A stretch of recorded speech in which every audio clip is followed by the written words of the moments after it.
Welcome all you YouTubers out there. It is the greatest noob, tbert325, and this is my segment, So You Want to Be a Judge. In this video, I'm going to explain the simple steps you can take toward becoming an actual Konami judge, or even just your regular local judge at your locals. So, I had some people ask me, what does it take to become a judge? Well, it's fairly simple. Alright, let's start into rule number 1. Be 17 years of age or older.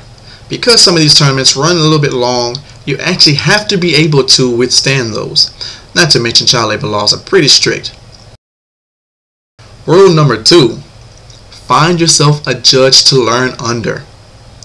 Basically, have the judge take you under his or her wing. That is your best bet into learning how to become a judge. Now, judging can be fun. It can also be serious and strenuous at times, and you're not going to always make friends because you're not going to say what things that people want to hear. So, learning your judge's actions, hopefully they're good actions, will actually help you to become a better judge. Number 3. Be a nice person who is fair and impartial to everything. As stated before, you're not going to say everything that everyone wants to hear. Someone's going to be ruled for and some are going to be ruled against.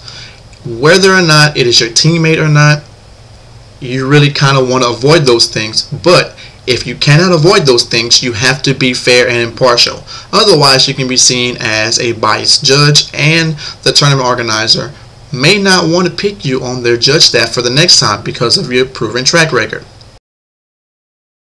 Number 4. Understand why certain things work, how they work. Then learn to see patterns in wording. Only by studying under a judge can you truly grasp this. Although it is quite simple for you to grasp if you have the mental fortitude. Rule 5. Learn rulings.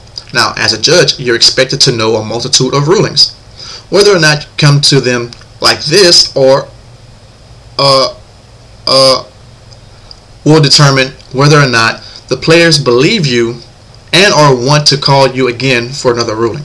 So therefore, you actually might want to brush up on how to deliver your rulings and project them with confidence versus timidity.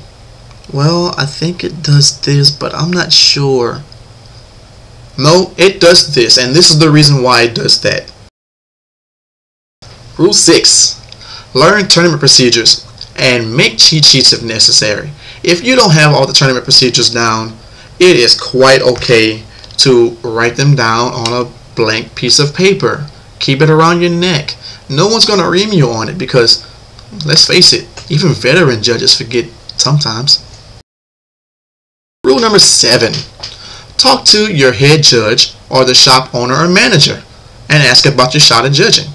If they've seen that you have pretty much taken the interest and you're going to continue with it and it can help everyone around you and you're a nice guy or girl, they might actually want you on their team.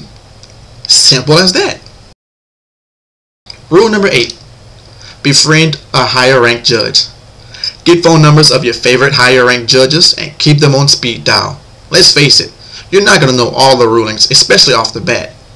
But if there's some things that you know the answer, but you're not sure how you got at the answer, you may need someone to explain how you got at the answer and why it's ruled certain ways. So you keep those judges on speed dial and mass text them and see which one actually responds. Sometimes they're busy, sometimes they're not, so they'll be more than happy to assist you in anything you need. Not to mention, don't forget your head judge. Just because that head judge may not seem like he or she knows nothing, it's a good idea to keep them in mind because, after all, they are the final say-so in your tournament. Number 9. Study. Cannot stress this enough. You need to study. Number 10.